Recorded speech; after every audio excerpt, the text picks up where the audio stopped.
खबरों के सिलसिले को आगे बढ़े और अब आपको बताएं कि मरीम नवाज ने वज़ीर आला पंजाब के ओहदे का हलफ उठा लिया। गवर्नर हाउस में नौमुंतखब वज़ीर आला पंजाब से गवर्नर बलीग़ुर रहमान ने हलफ लिया। तकरीब में नवाज शरीफ और शहबाज शरीफ समेत लीगी रहनुमाओं की बड़ी तादाद ने शिरकत की। मैं मरीम नवाज शरीफ सिद्क़ के दिल से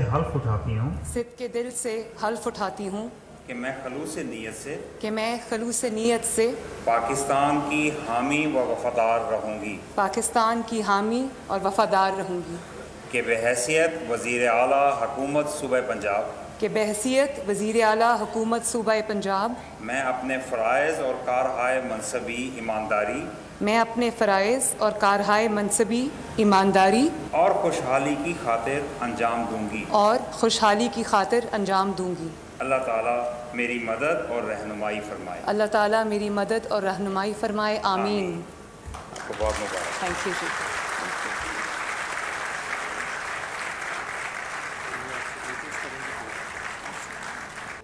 मरीम नवाज वज़ीर आला पंजाब बन गई। मुल्क की पहली खातून वज़ीर आला होने का एजाज़ हासिल कर लिया। उन पर 220 अरकान ने इजहार एतमाद किया। सुन्नी इत्तेहाद काउंसिल ने पंजाब असम्बली में वोटिंग का मुकम्मल बायकॉट किया।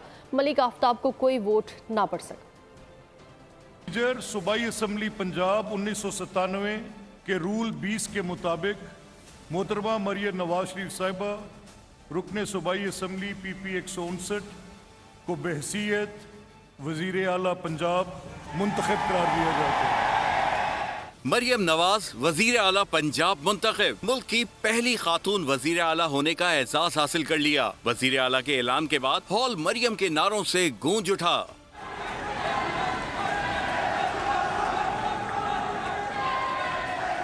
ऐलान के बाद मरियम नवाज वज़ीर आला की नशिस्त पर बैठ गयीं। स्पीकर ने मरियम नवाज को वज़ीर आला मुंतखब होने पर मुबारकबाद पेश की। मैं मोहतरमा मरियम नवाज शरीफ साहिबा को वज़ीर आला मुंतखब होने पर मुबारकबाद पेश करता हूँ।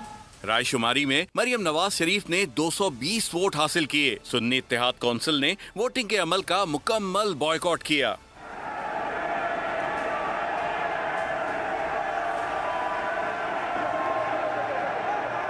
मलिक आफ्ताब को कोई वोट ना पड़ सका। शोर शराबे के दौरान सुन्नी इत्तेहाद काउंसिल के अरकान इजलास से वॉकआउट कर गए। राना आफ्ताब ने पॉइंट ऑफ ऑर्डर पर बात करने की कोशिश की। स्पीकर के इजाजत ना देने पर वॉकआउट किया। मरियम नवाज ने कहा, हार जीत सियासत का हिस्सा है। हारें या जीतें, मुकाबला करें, ये जमहूरियत का हुस्न है। अपोजिशन को बुलवा कर बोलने का मौका दें। मरियम नवाज की इस्तदा पर बनाई गई 4 रुकनी कमेटी अपोजिशन अरकान को बुलाकर ऐवान में लाई, लेकिन पॉइंट ऑफ ऑर्डर की इजाजत न मिलने पर अरकान दोबारा उठकर चले गए। असेंबली में सुन्नी इत्तेहाद काउंसिल के अरकान के बगैर ही वजीर आला के इंतखाब के लिए कार्रवाई की गई। इंतकाम और बदला लेने का कोई जज्बा नहीं, सबके साथ मिलकर काम करना चाहती हूँ। वज़ीर आला पंजाब मरीम नवाज का ऐवान में इफ्तिताही खिताब कहा कि अपोजिशन के लिए मेरा दिल, दफ्तर और चैम्बर तमाम के दरवाजे खुले हैं। सब मेरे लिए काबिल एहतराम है। सिर्फ नून लीग नहीं बल्कि पंजाब के अवाम की वज़ीर आला हूँ, वोट ना देने वालों की भी वज़ीर आला हूँ। पे भी बहुत मुश्किल वक्त आए, इंतहाई मुश्किल वक्त आए और बहुत लंबा अरसा वो मुश्किल वक्त रहा। मुश्किलात थी, मसाइब थे, जुल्म बर्बरियत का निशाना बनाया गया, लेकिन कि यहाँ पर मेरे मौजूद हर रुकन ने और हमने बतौर जमात हमने मैदान खाली नहीं छोड़ा कभी। मैं उन सब की भी वज़ीर आला हूँ जिन्होंने मुझे वोट दिया, और मैं उन सब की भी वज़ीर आला हूँ, उनकी बेटी हूँ, उनकी बहन हूँ जिन्होंने मुझे वोट नहीं दिया। कि मेरे दफ्तर के दरवाजे, मेरे दिल के दरवाजे, मेरे चैम्बर के दरवाजे हर वक्त 24/7 उनके लिए भी उसी तरह खुले जिस तरह मेरी जमात के कारकुन के लिए खुले। मुझे अगर आप माइनस भी कर दें, लेकिन ये हर उस पाकिस्तान की बेटी का एजाज़ है, हर उस पाकिस्तान की बहन का एजाज़ है, हर माँ का एजाज़ है कि आज कुर्सी पे पाकिस्तान की पहली खातून वज़ीर आला खड़ी है। कि मेरे दिल में किसी के लिए ना इंतकाम का कोई जज्बा है, ना बदले का कोई जज्बा है। मेरा मुकाबला किसी मुखालिफ से नहीं है, मेरा मुकाबला मेरी जमात के अंदर बैठे हुए जायंट्स के साथ है, उनकी कारकर्दगी के साथ है। और मैं हमारे जो एलाइज यहाँ पर तशरीफ़ रखते हैं उनको भी ये कहना चाहती हूँ, और मैं जो हमारी ऑपोजिशन आज यहाँ मौजूद नहीं है, उनको भी ये कहना चाहती हूँ कि अगर आपके हलके के कोई मसाइल हैं, अगर आपके हलके के अवाम के कोई मसाइल हैं, तो मैं आपकी इसी तरह मुआवनत करूँगी, उसी तरह आपके लिए अवेलेबल और एक्सेसिबल रहूँगी जिस तरह मैं PMLN के MPA के लिए रहूँगी। क्योंकि अब मैं मुस्लिम लीग नून की वज़ीर आला नहीं हूँ। अब मुझे अल्लाह ताला ने ये मनसब दिया है, तो मैं पंजाब के 12.5 करोड़ अवाम की अक्रॉस पॉलिटिकल डिवाइड्स में उनकी नुमाइंदा हूँ। विजन है पंजाब को बिजनेस हब बनाए। हुकूमत का काम पॉलिसी बनाना और साजगार माहौल देना है। हल्फ उठाने के बाद आज से अपने मंशूर पर अमल दरामद शुरू करेंगे। मरियम नवाज ने पंजाब असेंबली में अपने प्लान्स बता दिए और कहा कि 60,000 से कम आमदन वाले लोग मुस्तहकीन हैं, उनकी मदद हम पर फ़र्ज है। उन्होंने मजीद कहा कि चाहती हूँ पंजाब का कोई बच्चा वसाइल की कमी की वजह से स्कूल से बाहर ना हो। आज से इंशाअल्लाह ताला अभी ओथ के बाद मैं सीधा अपने दफ्तर जाऊंगी और मंशूर पर अमल दरामद आज से शुरू होगा इंशाअल्लाह। जो मईशत की रीढ़ की हड्डी है, बिजनेसमैन हैं, छोटे बिजनेसमैन हैं, बड़े बिजनेसमैन हैं, दरमियाने साइज़ के उनके बिजनेसेस हैं। मेरा विजन है कि पंजाब को हम इकोनॉमिक हब, बिजनेस का हब बनाएं और इस किस्म की सहूलियात उनको दें जो पहले शायद कभी नहीं मिली। हम बिजनेस कम्युनिटी को पूरा फैसिलिटेट करेंगे ताकि लोग अपनी इन्वेस्टमेंट लेकर आएँ, जो इकोनॉमिक रिवाइवल है वो शुरू हो और तरक्की का पहिया पंजाब में इंशाअल्लाह ताला चलना शुरू हो। कि मेरी ज़ीरो टॉलरेंस है करप्शन के लिए। एक रिलीफ पैकेज अल्हम्दुलिल्लाह बनाया है निगहबान के नाम से, जिसमें तकरीबन 65 से 70 लाख जो सामान है, रमज़ान का जो पैकेज है वो उनके घरों पर डिलीवर होगा इंशाअल्लाह। और आज से मैं उन जो प्राइस कंट्रोल कमेटीज़ हैं उनके इजलास शुरू कर रही हूँ ताकि जो भी मुकर्रर करदा नर्ख है उससे 1 रुपया ज़ायद जो है वो आवाम को चार्ज ना किया जाए। 60,000 रुपये से नीचे जितने अफराद हैं जिनकी मंथली इनकम 60-70 हज़ार रुपया है, उससे नीचे जितने भी लोग हैं वो सब मुस्तहकीन हैं जिनकी मदद करना हम सब पे फ़र्ज़ है। और फिर मैं ये चाहती हूँ, मरियम नवाज वज़ीर आला पंजाब बन गई। मुल्क की पहली खातून वज़ीर आला होने का एजाज़ हासिल कर लिया। उन पर 220 अरकान ने इजहार एतमाद किया। सुन्नी इत्तेहाद काउंसिल ने पंजाब असेंबली में वोटिंग का मुकम्मल बायकॉट किया। मलिक आफ्ताब को कोई वोट ना पड़ सका। सूबाई असम्बली पंजाब 1997 के रूल 20 के मुताबिक मोहतरमा मरियम नवाज शरीफ साहिबा रुकने सूबाई असम्बली PP 159 को बहसीयत वजीर आला पंजाब मुंतखब करार दिया जाता है। मरियम नवाज वजीर आला पंजाब मुंतखब। मुल्क की पहली खातून वजीर आला होने का एहसास हासिल कर लिया। वजीर आला के ऐलान के बाद हॉल मरियम के नारों से गूंज उठा।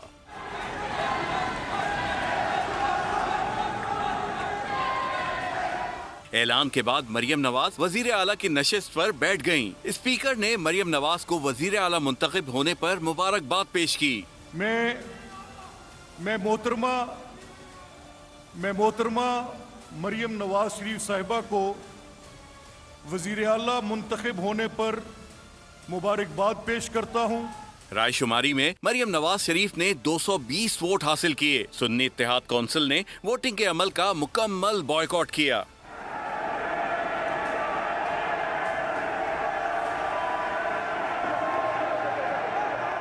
मलिक आफ्ताब को कोई वोट ना पड़ सका। शोर शराबे के दौरान सुन्नी इत्तेहाद काउंसिल के अरकान इजलास से वॉकआउट कर गए। राना आफ्ताब ने पॉइंट ऑफ ऑर्डर पर बात करने की कोशिश की। स्पीकर के इजाजत ना देने पर वॉकआउट किया। मरियम नवाज ने कहा, हार जीत सियासत का हिस्सा है, हारें या जीतें मुकाबला करें, ये जमहूरियत का हुस्न है। ऑपोजिशन को बुलवा कर बोलने का मौका दें। मरियम नवाज की इस्तदा पर बनाई गई 4 रुकनी कमेटी ऑपोजिशन अरकान को बुलाकर ऐवान में लाई, लेकिन पॉइंट ऑफ ऑर्डर की इजाजत न मिलने पर अरकान दोबारा उठकर चले गए। असेंबली में सुन्नी इत्तेहाद काउंसिल के अरकान के बगैर ही वजीर आला के इंतखाब के लिए कार्रवाई की गई।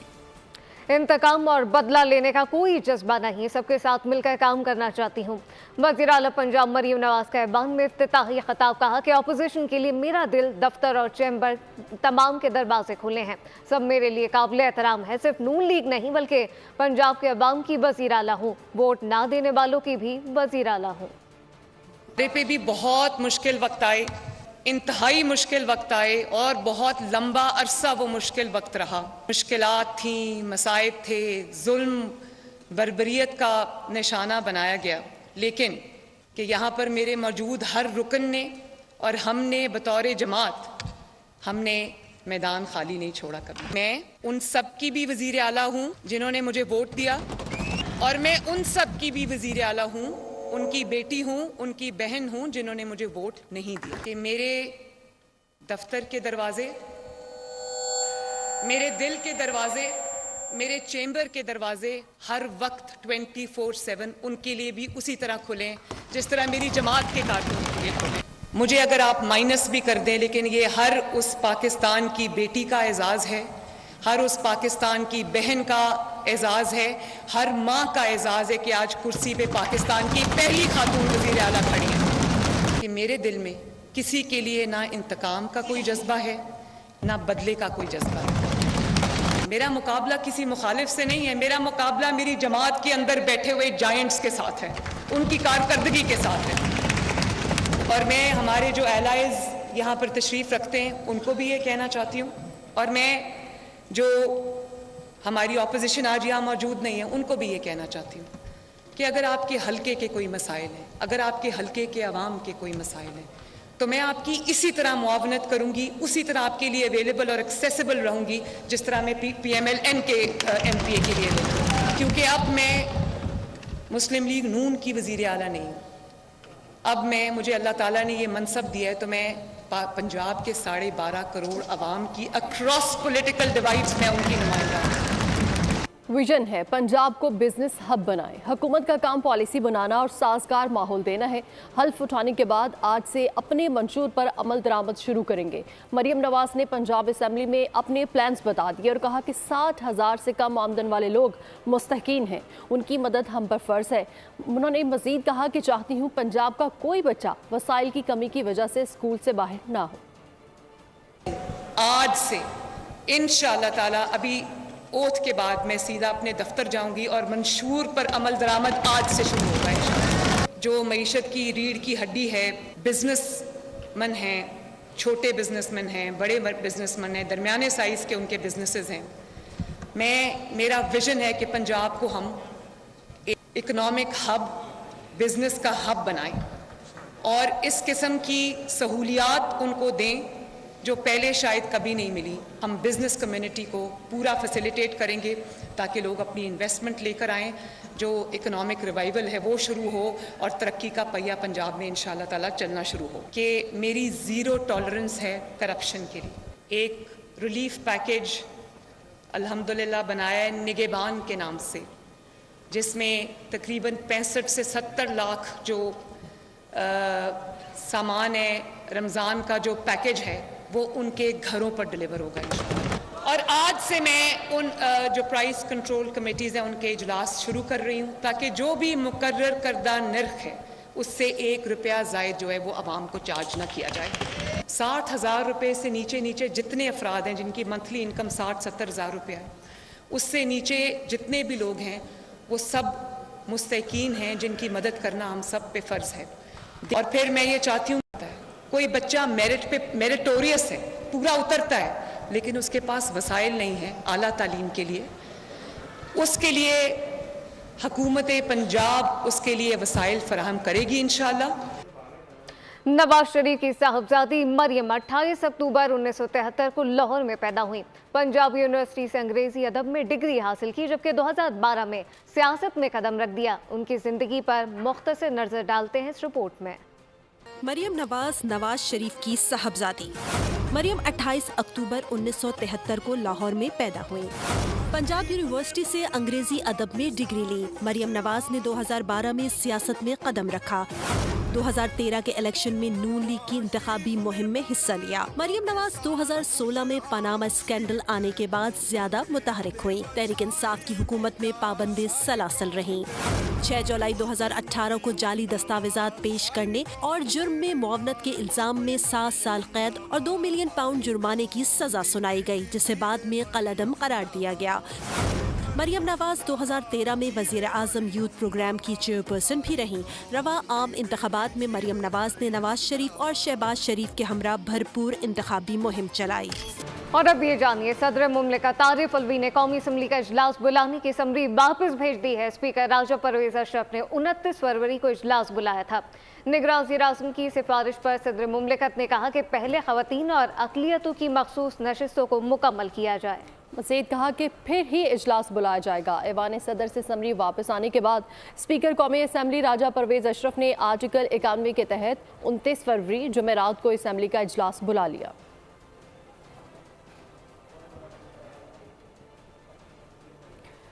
सदर क्यों आइन शिकनी करना चाहते हैं? सदर कह रहे हैं कि हाउस को नहीं बुला रहा। पीपी रहनुमा शायर रहमान कहती हैं कि आइन कहता है 21 दिन में इजलास बुलाना है, वज़ीर आज़म की वोटिंग होनी है, पीपी के पास नंबर्स है, हम काबीना में नहीं होंगे, हुकूमत साजी में साथ देंगे। सदर आरिफ अलवी ने अपने आइनी फ़राइज़ से दस्तबरदार होते हुए फिर एक ऐसा अमल इख्तियार किया है जिससे उनकी साख पर, उनके ओहदे की साख पर अफसोसनाक एक ज़र पड़ रहा है। वो ये कि उन्होंने अभी तक कहा कि मैं बुला नहीं रहा हूँ हाउस को, और आइन बिल्कुल वाज़े है। 91(2) आप देख लें क्या कहता है कि 21 दिन में बुलाना है, हर हाल में सेशन, वोटिंग होनी है प्राइम मिनिस्टर की 169 की मेजॉरिटी पर, और आगे बढ़ना है। तो इसमें कोई लचक नहीं है। और फिर वो आइन शिकनी के क्यों मुरतब होने चाहते हैं? हम जमहूरी क़ुव्वत हैं, हमारे पास वो नंबर्स हैं, लेकिन हमने किसी के साथ ज़ोर ज़बरदस्ती नहीं की। हम उनके साथ हुकूमत साजी के अमल में इस तरह डिस्कशन कर रहे हैं कि हम फेडरल कैबिनेट में नहीं होंगे। सदर मुमलिकत ने कौमी असम्बली का इजलास बुलाने की समरी वापस भेज दी है। माहिरीन कानून ने इक़दाम को गैर आईनी करार दे दिया। बुल से बातचीत करते हुए हाफिज एहसान अहमद और राजा खालिद ने कहा कि सदर मुमलिकत को सियासी वाबस्तगी से बालातर होकर काम करना चाहिए। उन्होंने जमहूरी रवायत की खिलाफ वर्जी की है। सदर साहब अपने ओथ के पाबंद हैं, अपने हलफ के तहत उन्हें जितने मामलात हैं वो कॉन्स्टिट्यूशन के तहत करने हैं। इलेक्शन होने के बाद कौमी असम्बली का इलेक्शन होने के 21 दिनों के अंदर आपको असम्बली का सेशन बुलाना होता है। उस मैंडेटरी आर्टिकल की, मैंडेटरी प्रोविजन की, उस क्लास की वायलेशन कर रहे हैं प्रेसिडेंट ऑफ पाकिस्तान। वो अपने आप को प्रेसिडेंट ऑफ पाकिस्तान साबित करने में नाकाम रहे, और जो उनका कंडक्ट रहा है ये सारे दौरानिये में, तो वो पार्टी के रिप्रेजेंटेटिव के तौर पे, पार्टी के एक जाले मतवाले के तौर पे उन्होंने काम किया, ना कि एक इम्पार्शियल सदर के तौर पे। अब ये है कि मिनिस्ट्री ऑफ पार्लियामेंट्री अफेयर्स ने थ्रू प्राइम मिनिस्टर एक समरी भिजवाई थी प्रेसिडेंट ऑफ पाकिस्तान को, और प्रेसिडेंट ऑफ पाकिस्तान ने उसके ऊपर 1-2 दिन बैठ के आज जो उसको रिटर्न किया है। मेरा ख्याल ये है कि प्रेसिडेंट ऑफ पाकिस्तान ने कॉन्स्टिट्यूशनल डेविएशन एक दफा फिर की है, और ये प्रेसिडेंट का ऑफिस जो है अनफॉर्चुनेटली 9 अप्रैल 2022 से मुसलसल इस मुल्क के अंदर जो है वो कॉन्स्टिट्यूशनल डेविएशन या वायलेशंस के अंदर इन्वॉल्व है। और सुप्रीम कोर्ट सदारती रेफरेंस पर राय देने की पाबंद है। जजेस की आज़ादी और उन पर रियासती दबाव हो तो इस बात का जायजा लिया जा सकता है। चीफ जस्टिस काजी फायजीसा के भुट्टो केस में रिमार्क्स। के सामने 2 ही सवाल होते हैं, जुर्म हुआ या नहीं। जज आपस में भी यही तय करते हैं जुर्म साबित होता है या नहीं। भुट्टो फांसी केस में चीफ जस्टिस का अदालती मुआवनन से मुकालमा। कहा सुप्रीम कोर्ट सदारती रेफरेंस पर राय देने की पाबंद है, किसी भी अदालत के फैसले का जायजा ले सकती है। अगर अदालत गलती करे तो इस्लाम क्या कहता है, हमें सिर्फ ठीक करनी चाहिए। पार्लियामेंट कोई कानून बनाना चाहे तो बना सकती है, हम हिदायत नहीं दे सकते। जस्टिस मंसूर अली शाह ने कहा अदालती रिकॉर्ड पर ऐसा मवाद दिखाएं जिससे साबित हो जजेस पर दबाव था या तासुब पर फैसला किया गया। ऐसे में तो कहा जाएगा हर केस खोला जाए। जस्टिस सरदार मसूद बोले हम किसी अदालती फैसले को कलअदम करार दिए बगैर कैसे तासुब का जायजा ले सकते हैं। क्या ट्रायल कोर्ट, सुप्रीम कोर्ट और नजरसानी के फैसले को कलअदम करार दें। जस्टिस जमाल खान मंदोखेल ने रिमार्क्स दिए इतने तफसीली फैसले से लगता है जिन जजेस ने फैसला दिया वो खुद भी मुतफिक नहीं, इसलिए इतनी तफसील लिखी गई। अदालती मुआवन ने अपने दलाइल में कहा। जस्टिस नसीम हसन शाह ने कहा। इसी के साथ ही न्यूज़ स्टूडियो से फिल वक्त इतना ही। मज़ीद खबरों और अपडेट्स के लिए विजिट कीजिए हमारी वेबसाइट bolnews.com और आप देखते रहिए बोल न्यूज़। सब्सक्राइब करें और बेल दबाएं ताकि कोई खबर रह न जाए।